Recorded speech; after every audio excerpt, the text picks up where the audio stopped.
आज हमारी यहाँ पर मंथली जो सुनावनी होती है हेयरिंग्स हुई है और उसी के साथ वक्फ बोर्ड की मीटिंग भी होने वाली है। आज यहाँ पर हमने एजेंडे में काफ़ी वक्फ बोर्ड के कामकाज को लेके, डिस्ट्रिक्ट वक्फ ऑफिस के कामकाज को लेके काफ़ी मुद्दे आज बैठक में रखे हैं, जिससे हमारा काम किस तरीके से गतिमान हो जाए।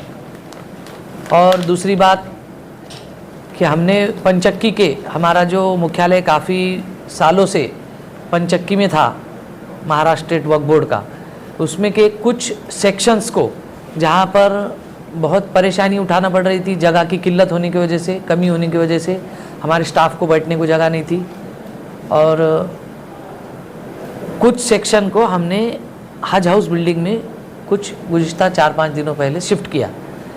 तो उसको लेकर कुछ सामाजिक कार्यकर्ता और अलग अलग पार्टियों के नेता, महानगर पालिका के अपोजिशन लीडर, ये सब लोगों ने आज एक डेलीगेशन लेकर आए थे कि हज हाउस की बिल्डिंग में वक्फ बोर्ड का ऑफिस नहीं होना चाहिए और इसको आप खाली करो वरना हम आंदोलन करेंगे।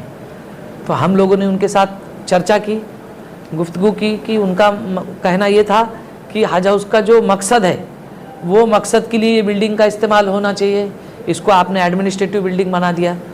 तो हमने उनसे चर्चा की कि जिस तरीके से हज हाउस में एम्बार्केशन पॉइंट 2 साल से नहीं हो रहा है, टिकट की डिफरेंस की वजह से बिल्डिंग खाली थी और वक्फ बोर्ड को जगह की कमी का बहुत नुकसान हर्जाना उठाना पड़ रहा है, क्योंकि हमारा जो लीगल सेक्शन है, हमारा जो हेयरिंग का सेक्शन है, आप देख रहे होंगे पिछले 2-3 साल में जो काम हुए हैं, उसकी जो स्पीड है, उसकी जो लगातार हमारे जो मैटर्स डिस्पोज होने का जो फिगर है वो दिन ब दिन बढ़ता जा रहा है।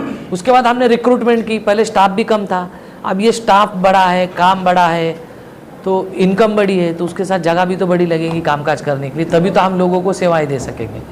अभी गवर्नमेंट ने ऑफिसेज बनाने का, खुद के ऑफिसेज बनाने का डिसीजन लिया और उस हिसाब से टेंडर भी निकला है, लेकिन वो कुछ टेक्निकल खामियों के जैसे स्टेड है।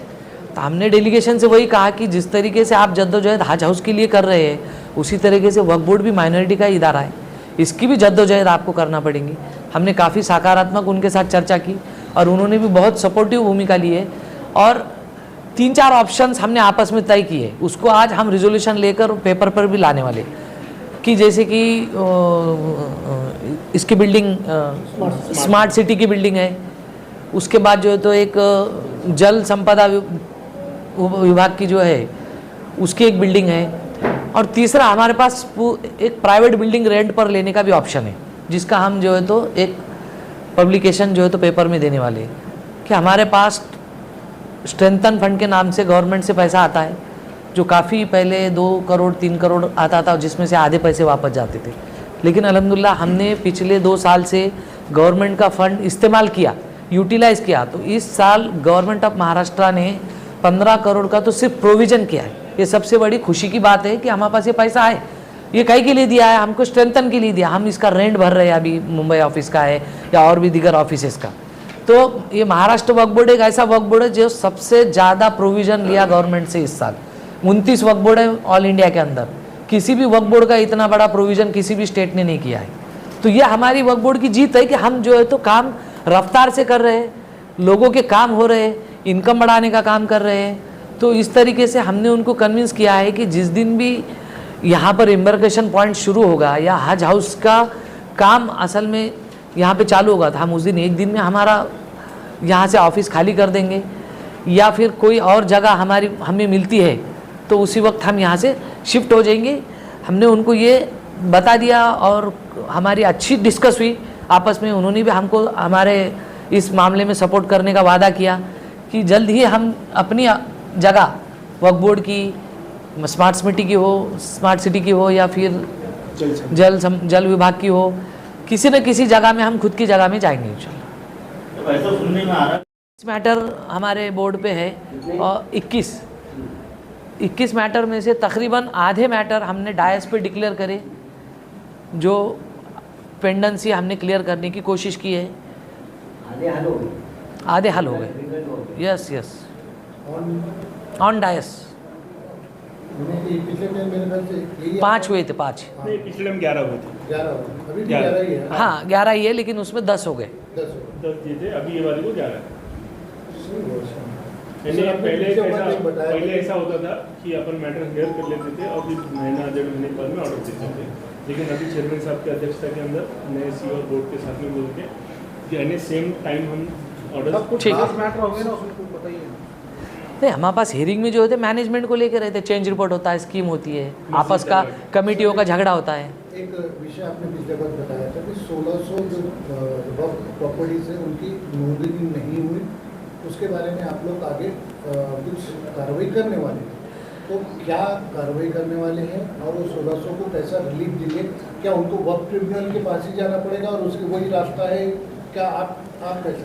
देखिए, पिछले प्रेस में मीटिंग होने के बाद मैंने ये बात कही थी, तो आज के एजेंडे में वो सब्जेक्ट है, तो आज हम उसके ऊपर डिस्कशन करने वाले हैं कि उसको हम खुद ही डिसाइड करें या फिर हमारे पास जो है तो सीनियर काउंसिल से उनका ओपिनियन लेके काम करें, या आज हम डिसाइड करके उसको इम्प्लीमेंट करने वाले हैं। लिस्ट मंगाई, उसकी लिस्ट बना के हमने मंगाया है और हमारे एजेंडे पे है वो सब्जेक्ट। हमने जिस तरीके से लीगल आप ये बनाने वाले थे, लीगल कमेटी आप अपॉइंट करने वाले थे, कहाँ तक आया वो? तो उसका एडवर्टाइजमेंट दिया है हमने।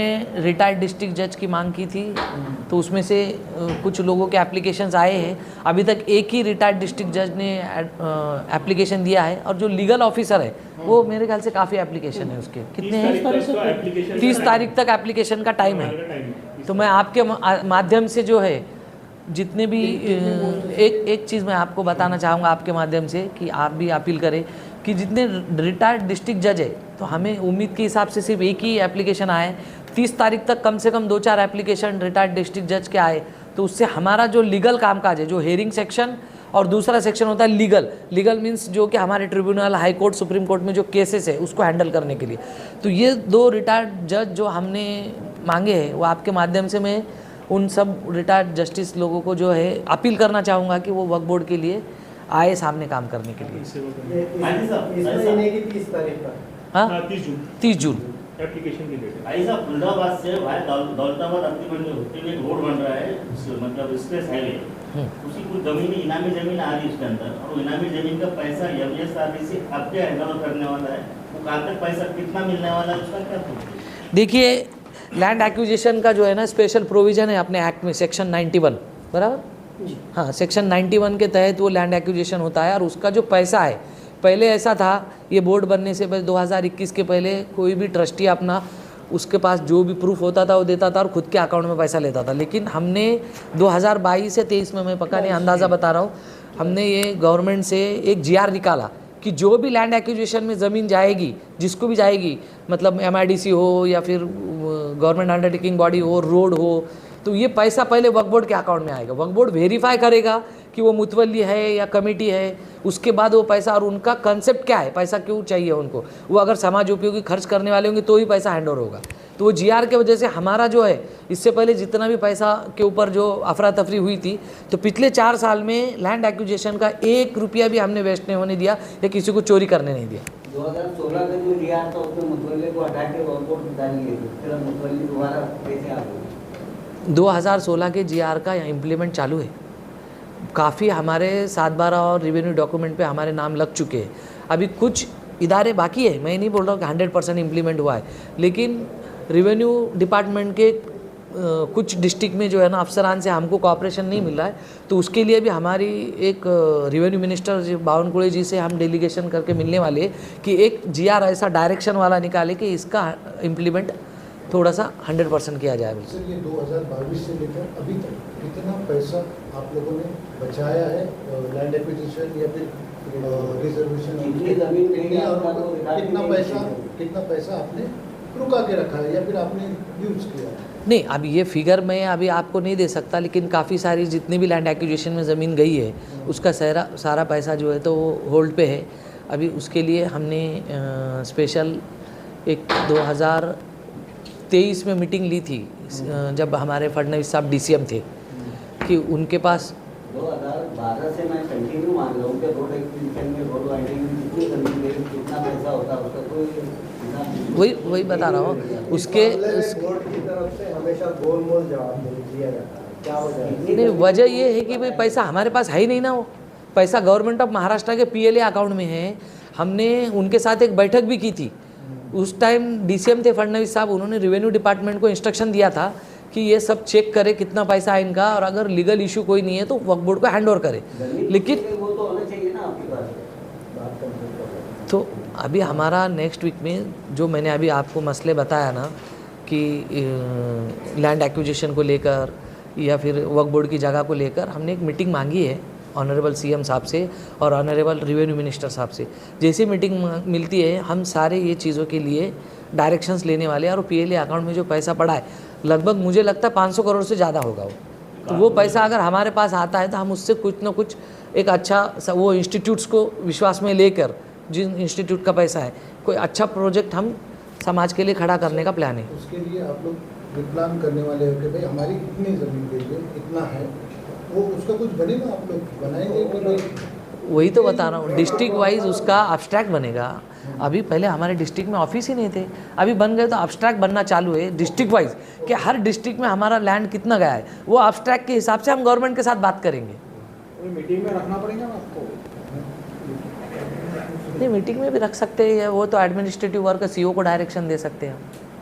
नीड के अंदर एक आपको बहुत बड़ा प्रोजेक्ट था साहब, आपको जमीन भी बताए थे, आपने फडणवीस साहब ने कलेक्टर साहब को मंजूरी दी थी, उसको क्या आपके ग्रीन के प्रोजेक्ट का क्या हो है?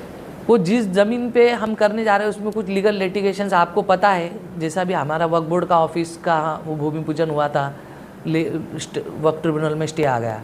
मसला ऐसा है कि वही बता रहा हूँ, जिस ज़मीन पे होने जा रहा है वो PMJV के नाम की स्कीम है सेंट्रल गवर्नमेंट की, किरण रिजिजू साहब के साथ मीटिंग करके की है। 60% जो है तो सेंट्रल गवर्नमेंट देने वाली है और 40% स्टेट गवर्नमेंट। तो वो स्कीम में कुछ ज़मीन, जिस ज़मीन को हमने चॉइस किया था उसमें लीगल लिटिगेशन आए कुछ, तो इंशाल्लाह वो भी जल्दी पाइपलाइन में है, वर्किंग में है, हो जाएगा।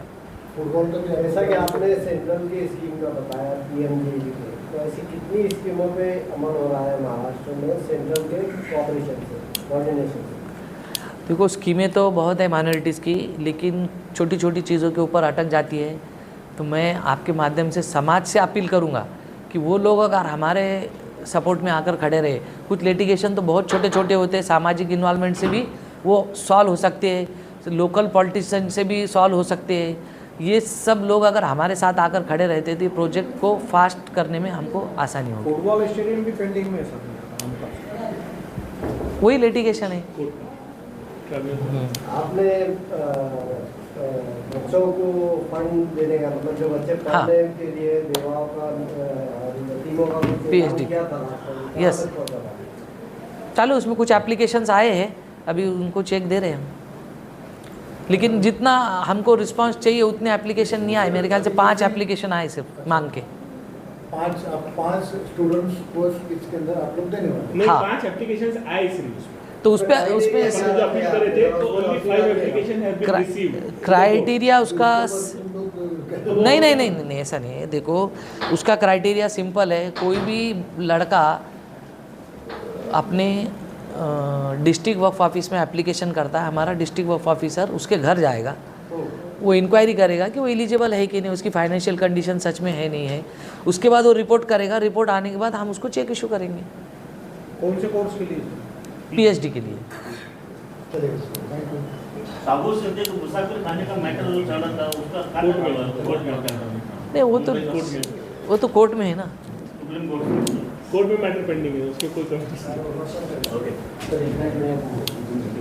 उसी की बिल्डिंग की बात करा मैं। तो हम CM साहब से मिलने वाले हैं, हमारा वक्फ बोर्ड का डेलीगेशन स्पेशली उनको मिलने, इसके लिए बहुत सारी कोशिश हुई थी मेरे ख्याल से, उसमें कुछ लीगल लिटिगेशंस है थोड़े से, वो हम CM साहब को मिलकर जो है तो दूर करने की कोशिश कर रहे हैं। ऑफिस जो है तो वक्त की प्रॉपर्टी है, वो उसी जगह पे है, तो वो तो बनी बनाई इमारत है। अभी वो लेकिन ये जो है आम खास मैदान के का पार्ट है, वो जो हमने सेक्शन 40 में वक्त डिक्लेयर किया था, और वो प्रॉपर्टी स्मार्ट सिटी का जो ऑफिस है उसी प्रीमाइसेस में आता है। तो उसको अभी उन्होंने जो है तो महानगर पालिका को हैंड ओवर किया है। हम लोग आज उसके ऊपर रिजोल्यूशन लेकर वो जगह पोजीशन में लेने की कार्रवाई शुरू करने वाले। विरोधी पक्ष नेता का कहना है कि 2 करने का तो मंसूबा हो रहा है। देखिए यहाँ पर 45 रूम्स है और हमने जो ये रूम लिए ऐसे ही नहीं कि हमने आके कब्जा करें। गवर्नमेंट ऑफ महाराष्ट्र ने परमिशन दिया हमको। और कितने रूम लिए सीओ साहब हमने? 15। 30 रूम अभी भी बाकी है। वो 30 रूम में सारे ट्रेनिंग के प्रोग्राम वगैरह हो सकते हैं और उसके लिए भी महाराष्ट्र वक्फ बोर्ड आगे आएगा, क्योंकि महाराष्ट्र वक्फ बोर्ड ने, आपको पिछली मीटिंग में मैंने बताया था कि हमने एक ऐसा डेस्क ओपन किया है जो कल्चरल डेस्क है और समाज कार्य का, एजुकेशन का ये डेस्क हमने एक नया क्रिएट किया है। उस डेस्क से ये सारे काम होने वाले हैं। तो महाराष्ट्र वक्फ बोर्ड भी इस काम के लिए जो है तो आगे आकर काम करने वाला है। महाराष्ट्र जीवन प्राधिकरण की तो कहा मैंने कि हमने आपस में डिस्कस किए हैं कि उनका बोलना है। देखो, हमने तो उनको कहा कि भाई हम कल भी चले जाते, लेकिन हमारी डिस्कस ये हुई है कि 3-4 ऑप्शन जो भी हमने अभी आपको बताए उसमें वो हमको सहयोग करेंगे और उसके मुताबिक हमारा ऑफिस उस जगह में शिफ्ट हो जाएगा। कॉर्पोरेशन को अपन लेते अब समाजवादी बोल- पार्टी